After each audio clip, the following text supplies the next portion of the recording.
And then came Headingley. That's how it would be described in the future. After a bloodbath in the first test and a great escape in the second, India would now face the ground.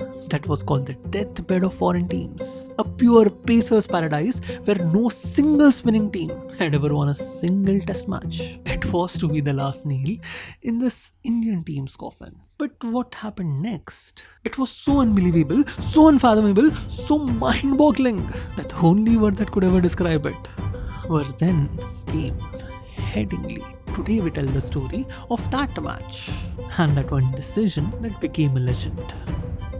Pulling a draw by the skin of their teeth, the last test was being seen as proof of strength and grit by this Indian team. The confidence that had been shattered by the first test was finally showing signs of rekindling, and the management, recognizing this, quickly announced a break. This team had been toured for the last 6 months, away from the warmth of home, having to face down tougher and tougher challenges each time. The mental fatigue and exhaustion had surely piled on by this time. So with a 10-day gap till the next test, a small break would go a long way. And so we had Sachin and Agarkar starting a restaurant sampling tour through Nottingham, while Yuvraj and Bajji would crawl through each and every local nightclub. And then there was Dravid sitting in his hotel room, knee deep into the latest cricketing magazine.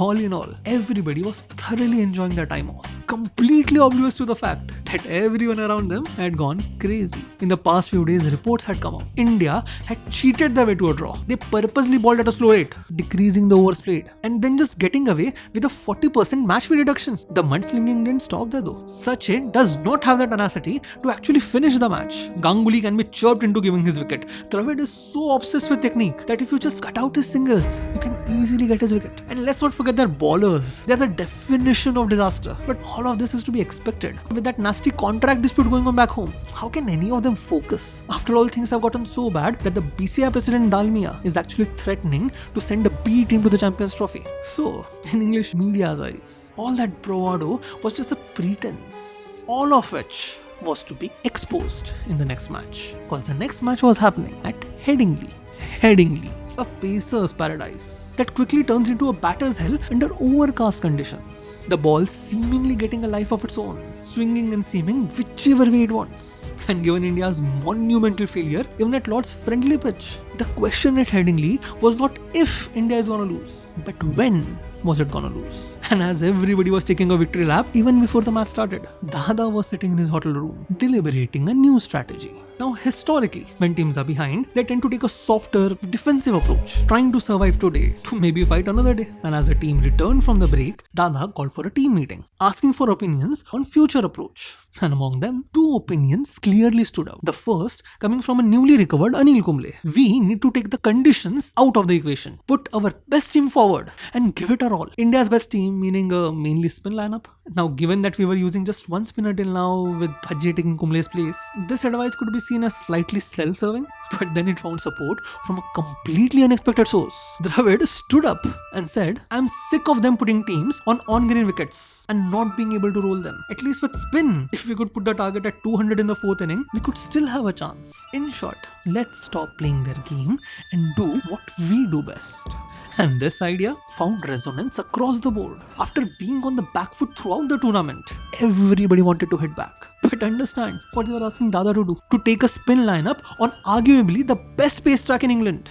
If it worked out, fine. But if it failed, it could go down as the greatest blunder in cricket's history. And it wouldn't matter whose idea it was. It would be the captain that would shoulder the blame. And given how tense already were with BCCI, it could easily cause Dada his captaincy. So basically, Dada was being asked to stake his career, his reputation, his very name on this one decision. And in response, he said, "Okay, in fact, why just stop there? Why not double down? Why not bat first, no matter the conditions? Why not give our spinners the final day's pitch to ball on?" And so it was that on the day of the match, as the sun rose after a night full of rain, a sky still grey and a pitch still damp, Dada, armed with spinners, won the toss and chose to bat. A shocked Botham couldn't stop himself from asking in disbelief, "You're batting first?" "Yes, we are," Dada replied. The only response Botham could muster was a "unit luck." And so it was, with the whole stadium watching in shock, that Indian openers would come to the crease. Openers that happened to be Dada's second decision. Now, right after the first test, the Indian think tank was in consensus. Sehwag needed a new partner. The out-of-form Wasim Jafar had to be replaced, and in his place, they had two options: Shiv Sundar Das and Sanjay Bangar. One, a right-handed opener from Odisha. The other, a medium pacer all-rounder from Railways. Both having been tried and failed as openers before, and both having near equal support in the management. So it was decided, in the upcoming 3-day practice test match before the third test, there would be a joint selection trial. Whoever performs better gets the job. Hence, when Das and Bangar took the crease in that practice match, they knew their next knock could be the last chance to get into the team. It was an unimaginable amount of pressure to be on, and that pressure seemed to have gotten to Bangar, who just 21 runs into the inning would succumb to a blinder from Middlebrook. And then, as if to rub salt on his wounds, where Bangar had failed, Das prospered. Putting on a 9-hour-long batting display, he would score the second highest individual first-class total by an Indian on English soil. So it was 250 versus 21, a decision that practically took itself. Hence, you could imagine the utter disbelief in the media when Dada chose Bangar. Here was the thing. In a practice match held just a month back, Bangar had taken 4 wickets against Hampshire. Now that India was going in with 2 spinners, Bangar's medium pace option looked very tempting, especially given his defensive batting prowess that had earned him the nickname of Buddha. Surely he would be a better fit with Sehwag on the hell that was to be Headingley. And that's how we had Bangar walking out to open the inning along with Sehwag on a pitch that seemed to be having a schizophrenic episode. Balls balled on the same length would sometimes remain low enough that they would be called sarpati in gully cricket, while sometimes it would just jump for the batsman's throat. It was like a mad bull, rampaging anywhere it wanted, doing anything it felt like. And soon, Sehwag was gored by it. India had lost its in-form opener just 30 minutes into the match. As a stoic Dravid made his way to the pitch, everybody had their heart in their throats, knowing full well, if they were to survive, the wall could not fall. And so began a deadly game of bullfighting. On would rush the English pacers, gunning for Rahul Dravid's head, wanting to use him as a punching bag.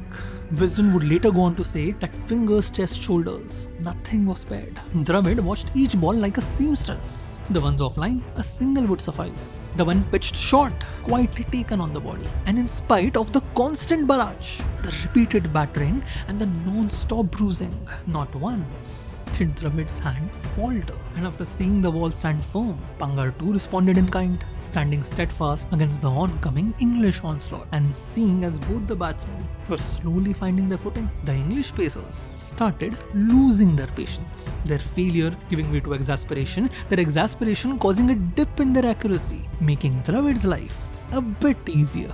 And watching this happen, the English coach Fletcher would be in near panic. He would spend the entire lunch break drawing diagrams, admonishing the bowlers, setting up new strategies. While in the Indian dressing room, coach John Wright would calmly tell Dravid, 100 in these conditions, it would probably be your best. Dravid didn't respond though, cause he knew, in spite of the sun coming out, the bull was nowhere close to calming down.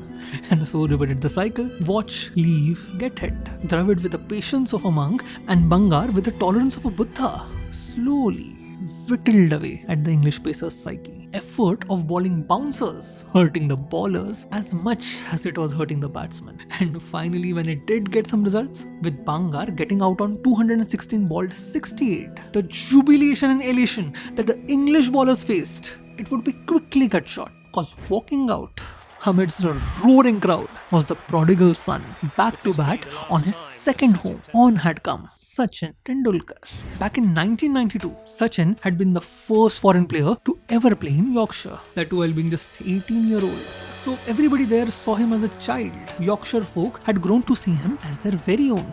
And now that he was back, playing in Yorkshire's home ground, Headingley, the same ground that had an area named after him, where crowds had gathered since morning to just get a glance of him, he now would have to answer their expectations. And the English pacers, recognizing this, went off on him right from the start. Sachin would write in his autobiography. It was a nasty track with completely uneven bounce. When I went in, the wicket was still damp, and as it had started drying, it became even more uneven. So you can imagine how the wicket must have been in the morning.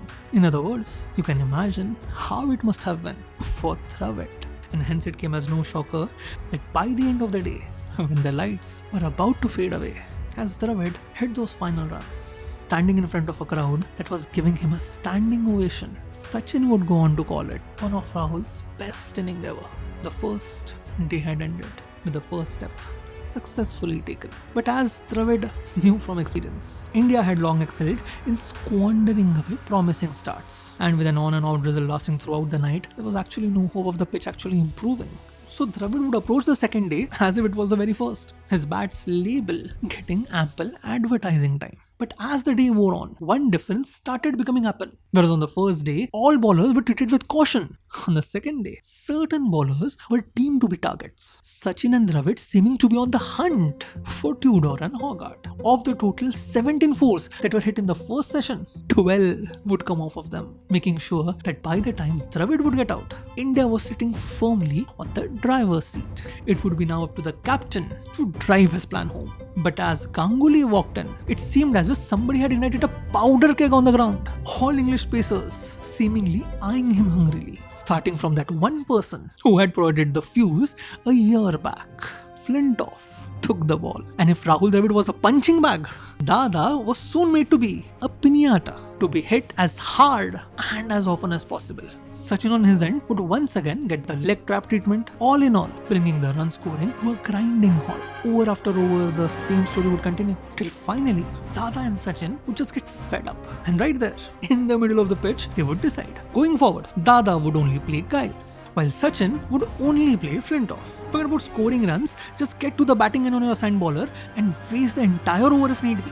Now this meant that Dada would get to play his favourite left arm spin bowling, but it would also mean that Sachin would bear the full brunt of Flintoff's anger, made double so by having his favourite prey snatched away from him. So as Sachin would spend the rest of the session paying for Dada's sins. Dada's line off, "वो बीच वाला Flintoff का spell हमने क्या झेला यार?" in the lunch break would get a quick response from Sachin. "हमने झेला, साले मैंने झेला है."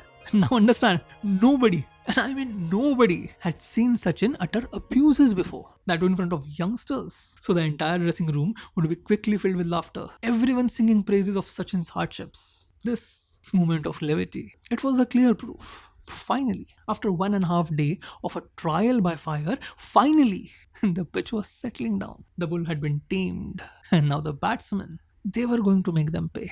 Bounces on Sachin were now promptly hooked or pulled, while Ganguly would start a masterclass on shot selection, once even dispatching Giles for 20 runs in an over. As the day progressed, the pitch would get better and better, making scoring runs easier and easier. So well were they set up by the end of the day that when the umpire tried to offer them the light, Dada quickly refused. They would keep on playing today till somebody actually forced them out. In the process, creating a massacre that would be passed down in legends. 11 overs would be hit for 96 runs. That's an average of 8.73 in nearly no lights on what still seemed like a good seeming pitch. By the time Dada got out on 128, setting up a record partnership of 249 runs. Both had hit a total of 5 sixes and 9 fours, taking India to 584 runs at the loss of 4 wickets. Now on the next day, Sachin would get out, just 7 runs shy of his double century. And as disappointing as it was, it didn't change the fact that Sachin, Dravid and Ganguly had hit 3 consecutive centuries in an inning, most of the time playing on nearly unplayable pitch. The middle order that had been lampooned and lambasted throughout the series, it had now turned and punched back hard enough that for the first time in this series, the English team looked flustered to the point that they would drop 4 catches back to back right after Sachin's departure. Everybody in the Indian dressing room seemed to laugh their guts out in response. especially when Harbhajan then made them pay by hitting 4 consecutive boundaries, taking India to the second highest total ever made in an inning by that point, along with being the highest total ever on foreign soil. India had declared on 628 runs. England would now find themselves in the exact same position that India had been in the last 2 tests, having to play by the skin of their teeth to dig themselves out of a hole. And the Indian team in response seemed out for blood. In Sachin's words, we were all extremely motivated. We did not want a single English batsman to settle down, due to which there was a lot of banter in the middle. Banter combined with bouncers. Bouncers that were then combined with googlies. Because right from the 12th over, Dada introduced spin bowling. Hence by the end of 20th over, Dada had given all 5 of his bowlers a crack at the Englishman, who then, in front of the variations, cracked. The opening partnership would be broken by Zahir at 61. Kumble would take out Butcher, while the series' top scorer would be gobbled up by Agarkar. A small bout of rain meant pacers taking Hussain out of the equation, while Harbhajan would quickly dispose of Crawley and Flintoff. And so it was that where India had taken 2 days to lose their 5th wicket, England would reach there in a matter of few hours. Stewart and Giles would remain the last man standing, taking the inning to the next day, but it wouldn't last long. England would be bundled out for 273 runs, with Indian spinners bagging a 6-wicket haul on a perfectly green pitch, putting Dada in the exact position that Hussain had been in the first test, to decide on a follow-on. But when Hussain had erred on the side of caution, Dada was in no mood to take his foot off the accelerator. England would be put to bat again. Indian spinners would take the field again. The captain would back his spinners to get the job done, and the spinners would respond in kind, quickly sending Key back, while Agarkar would once again nab Vaughan's prize scalp. And in a surprising twist, we also had Bangar providing 2 key breakthroughs just when England seemed to be building a partnership. With 1.5 days to go, England had lost 4 wickets. All eyes now on the English captain to somehow stop the bleeding. Back then in the first test, when England was in a tight spot, in spite of suffering from cramps, he had single-handedly created the spark that had burned India's boat down. And now, once more, the same determination could be seen in his eyes. Starting from 148 for 4, he, with his flamboyant style, along with Stewart with his nervous defense, they would slowly go about building up a partnership, managing to do what no Englishman had done till now: survive. Together, they would ride the Indian storm, ending the day without losing any more wickets. But then came day 5, the day Dada had been targeting right from the start, where it wouldn't take long for Hussain, who seemed unbeatable yesterday, to quickly fall for Kumble's wiles. Still, all was not lost. England still had a batsman left, one that could carry England's last hope. Oh, how fitting it was that taking the crease in the end was Flintoff, and watching him walk down, Dada would do the exact same thing that had been done to him till now: hand the ball to Zahir. As Sachin would later go on to say, among the constant bantering going on throughout the match, we had made it a point to specifically single out Flintoff, and hence, as soon as he came to the crease, Zahir welcomed him with the zinger aimed right at his head. An angry Flintoff would quickly get into a fight of words with Zahir, bringing the match to a complete stop. But none of that heat lasted longer, cause on the very next ball, Flintoff edged the ball to Dravid, having to then walk back as Zahir stared a hole through him. And that would be it. After Hussain had spent 280 minutes on crease, his team would just take 78 minutes to completely collapse. The Headingley test would end, with Indian spinners taking 11 wickets between them, along with Sanjay Bangar contributing 2, taking India, the defeated, drawing by cheating India, to the highest margin of victory on English soil, an inning and 46 runs. The scores now tied. India would go on to the next and final test with a newfound confidence, a completely novel team composition, and a historic series victory to go for. A test that would have Rahul Dravid putting on a batting masterclass, completing his 2nd double century and putting on an exciting finals on the cards. A final then which would be washed off. The match and the series ending in a draw. I know this feels a bit anticlimactic, but such is life. Maybe we can take solace from the fact that if we were to count all the matches played between India and England in that 1 year, we had won 1 extra test back at home. And combined with the net west victory, it was clear who exactly had come out on top.